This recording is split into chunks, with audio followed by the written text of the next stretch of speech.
Apyara sorot lintang ganggu medhap.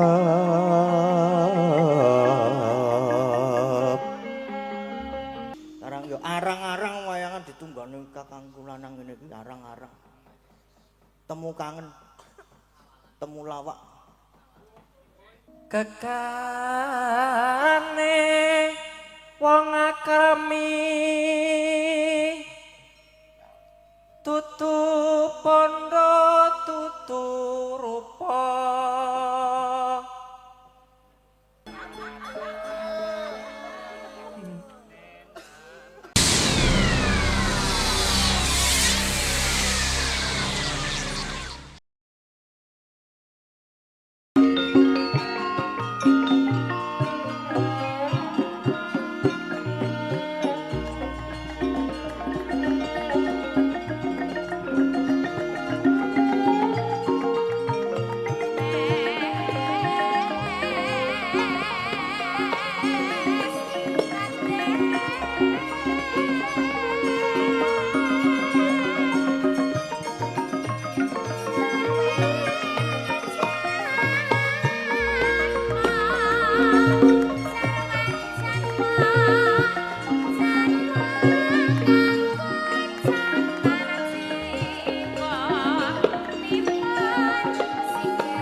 Saya dalu aras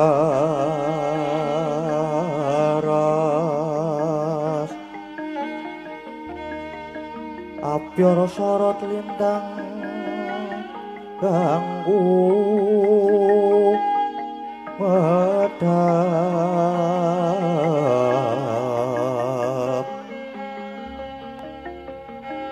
titi sonya madya ratri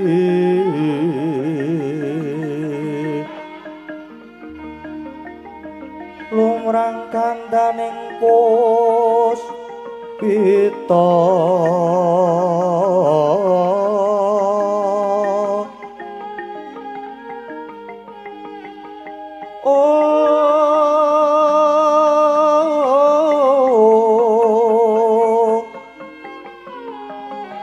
karanggewan putyanira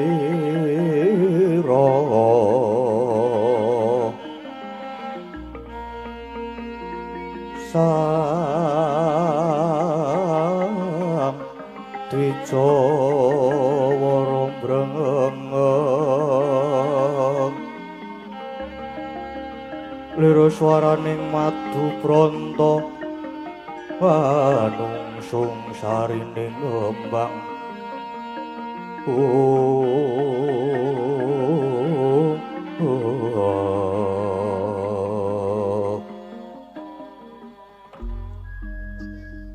bocah bajang girengake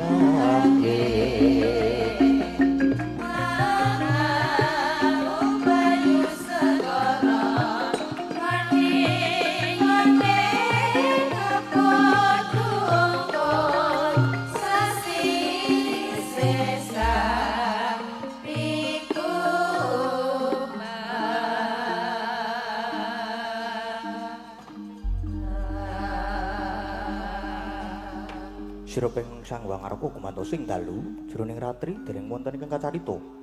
Namung Sang Hyang Pertangapati ingkang jembrul saking brang wetan nadyan kelingan megarsa gunung-gunung parandene bisa merbawani jagat raya.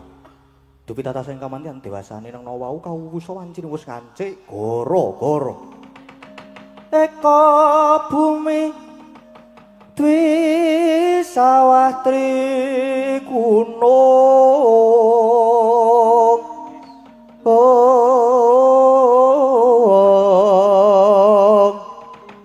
catur samudra Pancataru sabangunan Om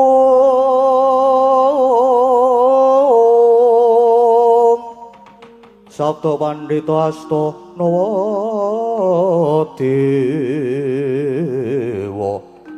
Nawadewa Dasa Ratu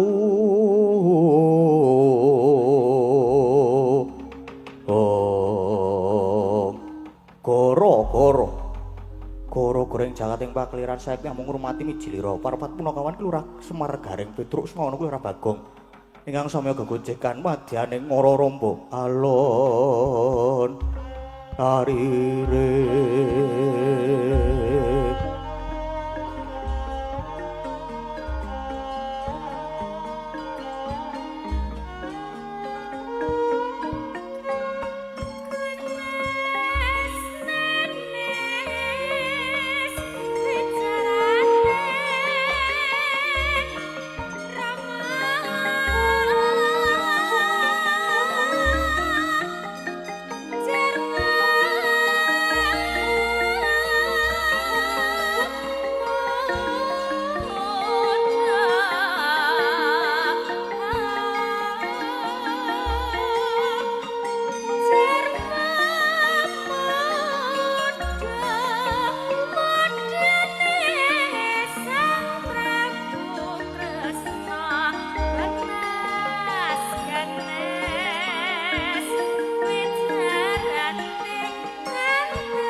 Gara-gara gara-gara gara-gara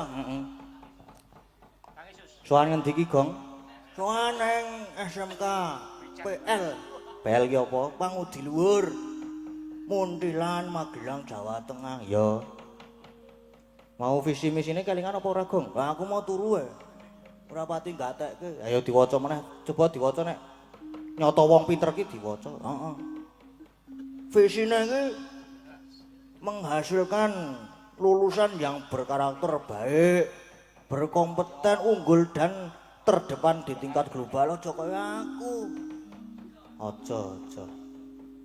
Oke, kuliah entuk dhek aku. Ora apa-apa, Gong. Rasa seru-seru nek omongan.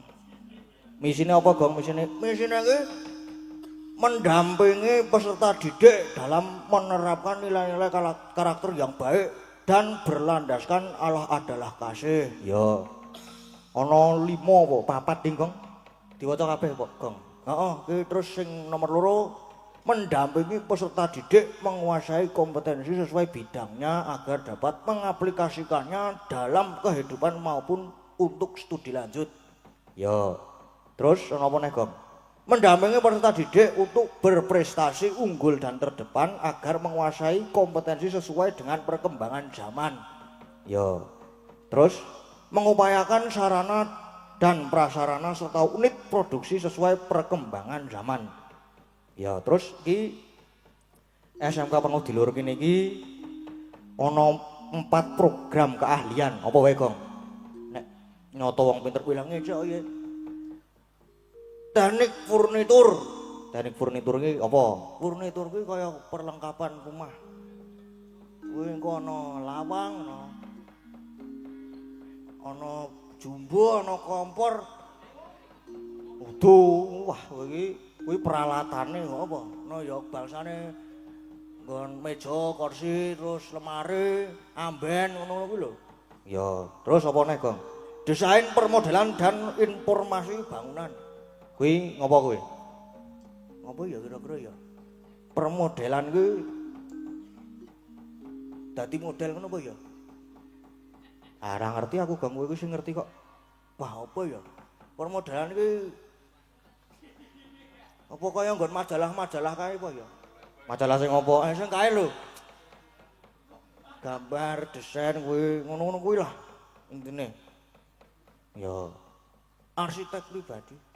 kayak asisten. Aduh. Lali ya kan. Terus apa neh, Gong? Isi ana teknik otomotif Otomotif ki apa? kendaraan. Ngawur. Ya bener, Ding. Bener, kaya engko kuwi zamane kuwi lho, kok zamane to? Nggon otomotif lah kira sing dienggo wirawiri ngono. Aku kuwi ora pati paham ya. Ya, terus ana apa neh? Teknik mesin, Mesin ki kaya nggon mesin kapal terus pokoke ya nggon mesin burap. burap ki apa burap? Burap kuwi kae lho, bolongan piston digedhekke Terus sak pistone melu gedhe. Jenenge borap kuwi digedhekke ora ana sing borap kok dicilikke. Ya nek dicilikke apa jenenge? Bordon. Bordon B U R E D U W N. Ya, apa meneh Gong? Aku wis mung papat kok. Tulisane kuwi 4 program keahlian. Ya. Bener, wong pinter tenan kok Bagong Kuwi pinter ana tekse kok. Apa ora ana tekse ya bluk. Ya. Apa meneh? Sing kira-kira penting di waca meneh, Gong. Dibaleni meneh, heeh. Apa meneh ya kira-kira ya? Nah, Bagong iki nek tekone kok ngono kuwi nyandak, Truk. Kowe nek ora ono teke ra nyandak wong cah iki. Wong cah bluk kok iki kok. Lah iya ya ora apa-apa wong jenenge wong sinau ya. Sinau kuwi saka sing maune ora iso, dadi saya ora iso. Dadi saya iso. Jenenge wong sinau kuwi alon-alon. Ya.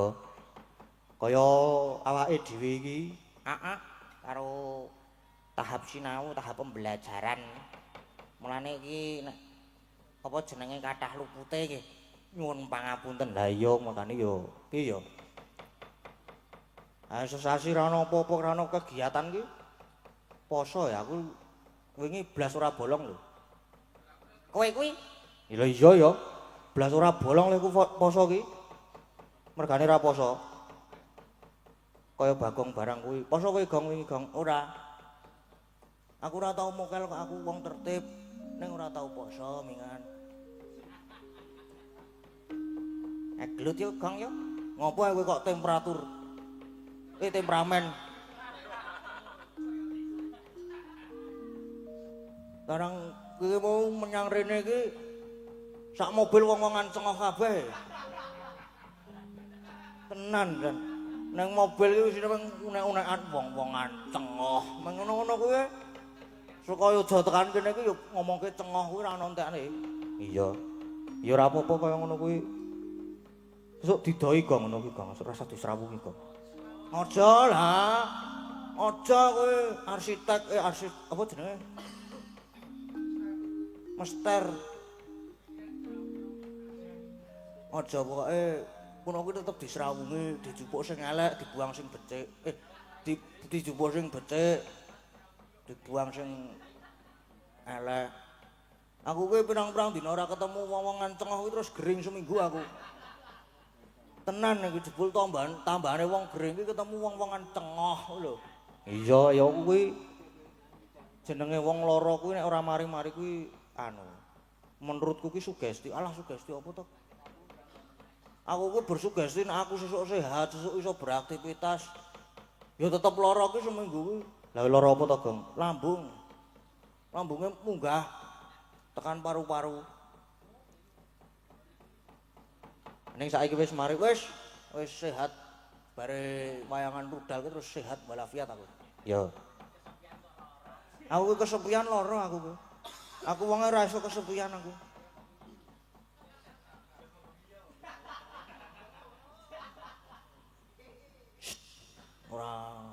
Ora seru-seru nek ngomongke kuwi. Engko nang isor WA bangsa. Beres nek karo aku kuwi. Sawalan. Minangkani pambudutan Gong. Sing mau durung dipinangkani sing ana akeh apa ya? 3 apa 2 ya, Bang. Alon-alon Gong. Ki engko jam 2:30 harus tancap kayon. Ya.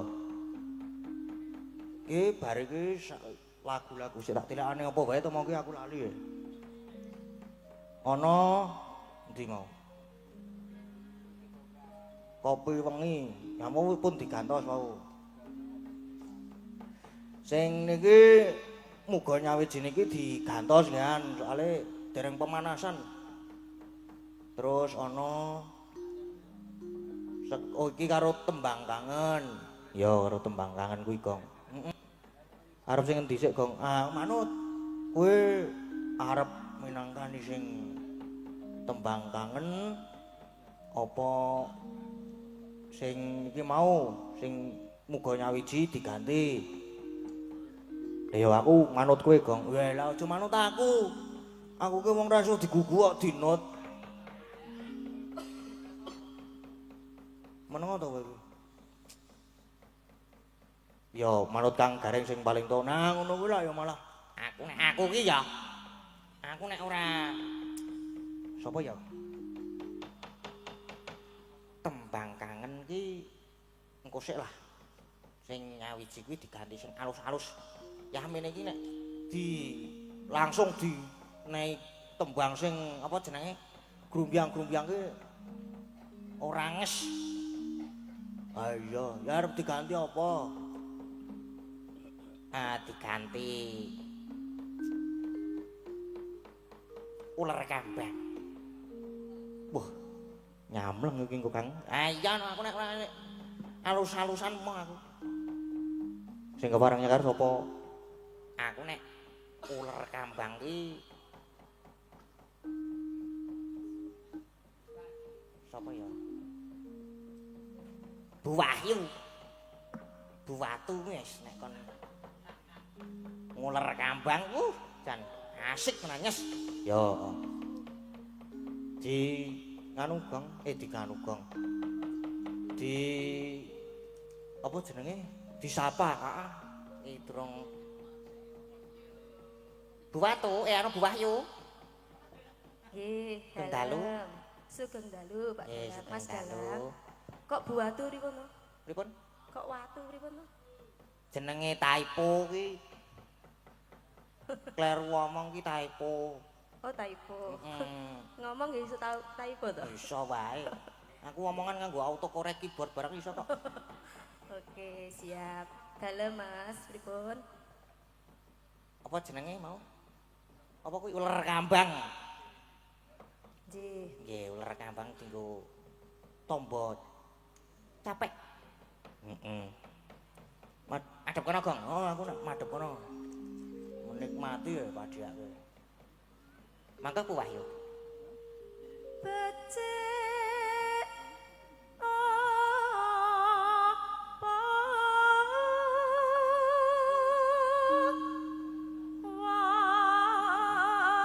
wong urip neng ngalah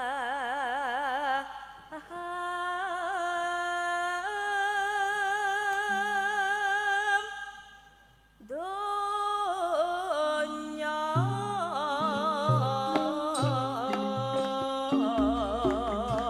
timbang tata lawan putih utama yen dikakas sing tawa urip mung sedelo.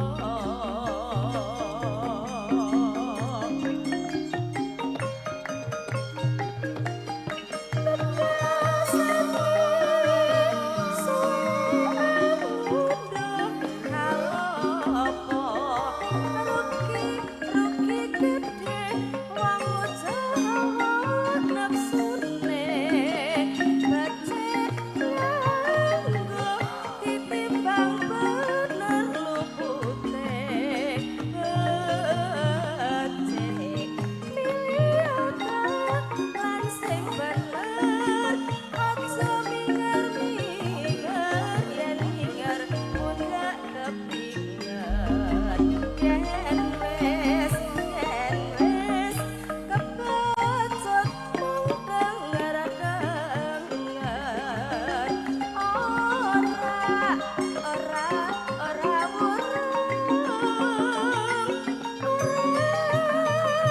ora kleru ora kleru urip mung sedelo.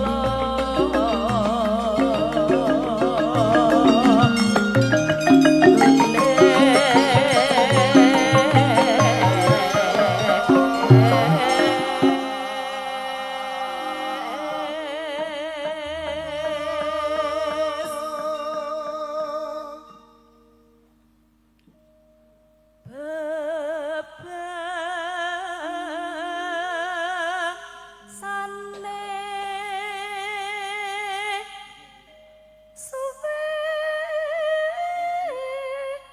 angunduh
liar-liar tenan. Heeh. Saiki lagu kedua. Ya. Apa, Gong? Ayo kowe sik no. Sing kira-kira ki ana dangdute ning tipis-tipis. Oh, engko baganku rock metal. Ya. Nek apa jenenge ana dangdute tipis-tipis ngono ki kudune iki duet. Duet iki penak iki, Gong. Heeh. Duet apa arepan? Wah ya sik engko manut gampang kok tak milih ya. Sing penting duet sik golek sing lanang karo sing wedok dadekke siji. Nah, Sapa sing lanang sapa sing wedok sapa? sing lanang ku ya gandeng iki mau sore iki sing nyimping iki kakangku lanang. Mau limbukan wis nglungani wedi dideke to saiki gara-gara malah ora nglungani. Iki sing nyimping so rapine koyo ngono kuwi nek ora kakangku gadang iki. Ha iya. Ayo kon ngadeg. Lah kayak iki nek ngadeg iki bendina san. Wis kerep nek ngadeg kok kayak iki. Ngadeg tok ning ora kelakon. Ora opo to Gong kowe ngomong ngono apa? Mbuh. Nek tetep kudu kon jumeneng. Ha iya no. Ora ketang apa bawa apa duit ora apa-apa wis sing bawa engko Mas Gadang engko sing nyanyi sing engko dipilih. Yo. Mas Gadang Prasetyo. Siap duet? Siap, oke. Wis rasa nganggo spot wis apik tenan. Monggo Mas Gadang, katuran jumeneng Mas Gadang. Wis rasa nganggo spot ngono.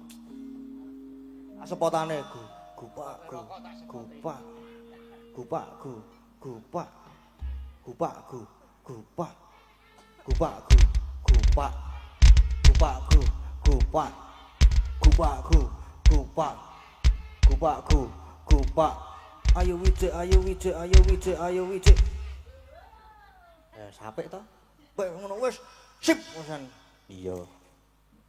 Breng breng bongkotan diketho tinggo celengan anyar solo maling ngencen manten anyar dientuk kala jengke wis malah Wonten dawuh Pak Dalang.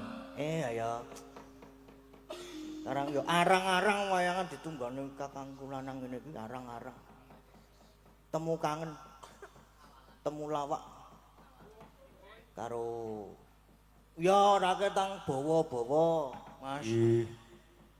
Sing anu ya aja sesideman. Apale gur kuwi aku. Waduh. Wis ora apa-apa ku ya ora masalah. Pawitanku gur kuwi. Apa? Ora apa-apa. Walah ya. Cengah aku ya cengah kono ya cengah. Walah. Ora nyong ngomong ke cengah ngono kuwi to kuwi. Wis ora apa-apa. Nggih. Dibawane karo duet sisan ya. Wow.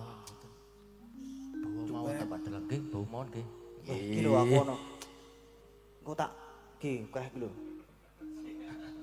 Tisu. Lah iya sing muni duit ya sapa? Kowe mayang kok nganu tisu e, Ding. Nyambi ya. Oh iya. Nyambi ngelapi rai iki lho maksudnya. Keringetan to, gembrobyos. Nggih. Duh. Ampun saru ya Pak Dalang. Ora aku arep saru aku. Nggih. Aku wong baik-baik aku. Wong baik-baik ki ora tau saru. Ha iya. Nek ora ngertine kowe ora saru ya Gong. Heeh. Nek ngerti wujudku sing sak tenane. Wah, bahaya tenan. Iya.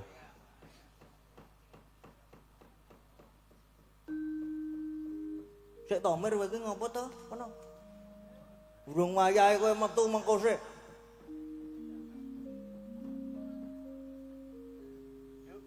Apa harapan?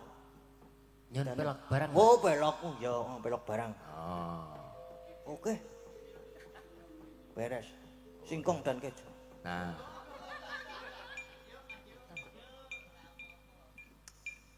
Apa to? Wes. Lah apane sing arep dibukake? Kok ngomong karo aku sik lagi pengen tak bukake. Ora apa-apa kok. Ngopo? Aduh, jan. Gak boleh ikut-ikut anak kecil.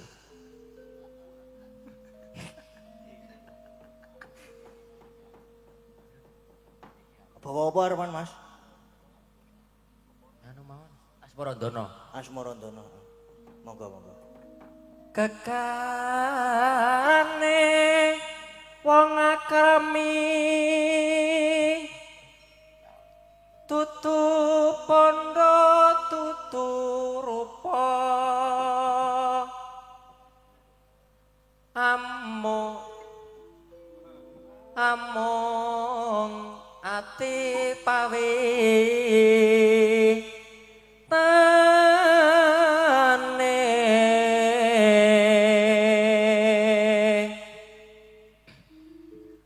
luput pisan kena pisan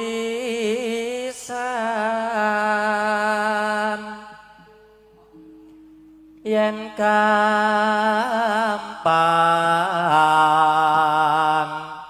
luwih gampang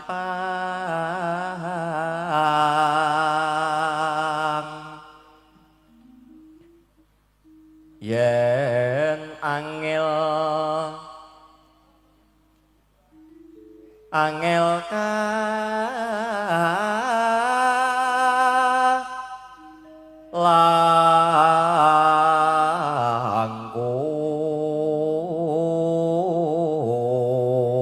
langkung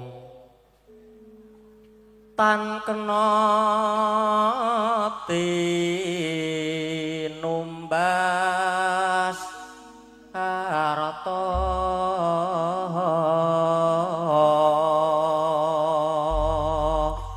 Sampun. Wis sekalian yo. Apa? Sekalian arep jenang gula ya kena. Sak jenang gula diduetke ya. Aku ora paham. Hah? Wah, ana teknologi Google. Teknologi ya. Iya. Ya. Duet ya? Nggih, siap milih arep sapa? Arep sapa? Eling-eling. Ayo Mbak Agnes. Waduh, ya. Ora apa to? Ngono wae kok. Ngono wae marah-marah. Nyeneng-nyenengke si Om. Iya. Lah karo kowe iki barang kok. Ayo. Saka sapa? Arep Mbak golek sing Agnes. kaya ngopo apa jenang gula? Hah? Heeh, wis sak-sake lah. Arep jenang gula. Jenang gula. Oh ya, nggih. Sopo sik? Ayo manut ya. Enten-entenan to terus ana. Ya wis aku sik. Nah, biasane aku sih. Yo, Aku ilang. adem itu. Hah? Enggak, Pak.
Barang mukti kowe kok jur malah lali marang aku Siti mesti nesu terus ngajak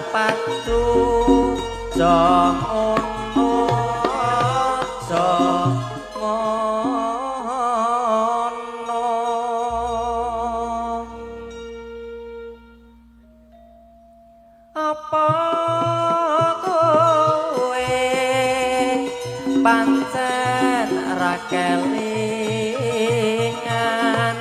zamane dhewean sahayu kowe janji bunga susah padha dilakoni.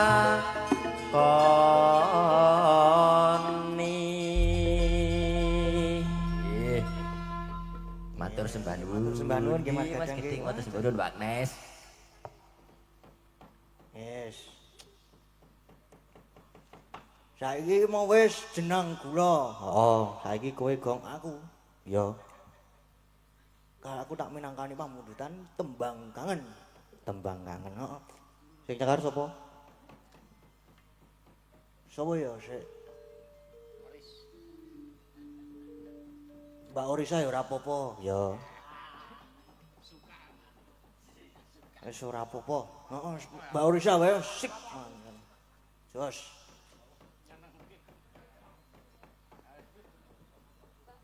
Mbak, sugeng dalu, Mbak. Ya, selamat pagi. Enjang, Yes, Mas, Bung Enjang. enjang. Nah, iki lagi Enjang. jam setengah seperempat. Setengah seperempat. Jam 2 kurang seperempat, Ding. Isih bengi, esuk, Ding. Bung Enjang, Mbak Orisa. Yes, kengenjang. Nggih. Mas Bagong. Mas Bagong toh? Hmm. Mas Bagong toh? Ya, Pripun? tembang kangen. Tembang kangen. Nggih. Pamundutan toh? Nggih, pamundutan. Nggih. Menika pamundutan. Nggih, dipun pinangkani. Nggih, dipun pinangkani no. Nggih. Langsung? Weh, kok langsung toh? Langsung bae. Heeh, nggih. Ya, Siang monggo. ini kok, Mas. Lah nggih. Ya ini kuwi kudu cepet. Wayah wengi udan krimis rawe suwe banyu kang kumanes dadi saksi nggonku nangis wong sing tak tresnani teka lake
nggih. Nggih, lanjut monggo. Mandek sik. Lanjut.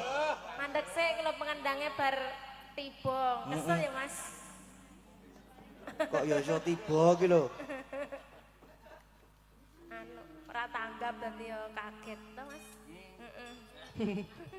Terus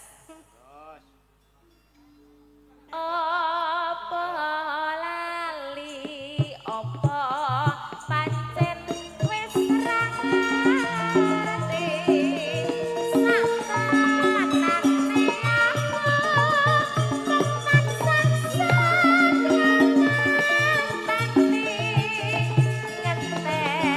baline edan mati sesepuh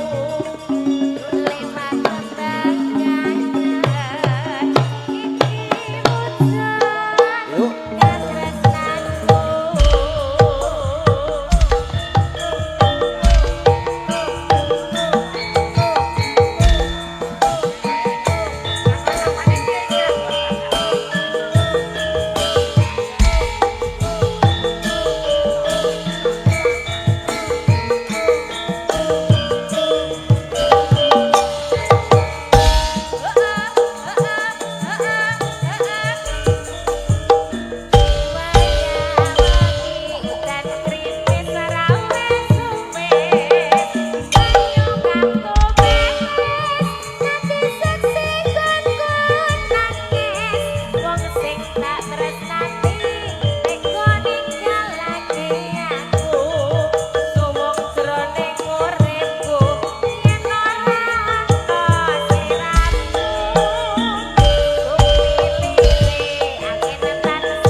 Nggih, sampun matur sembah nuwun nggih. Sami-sami, Mas. Mbak Orisa.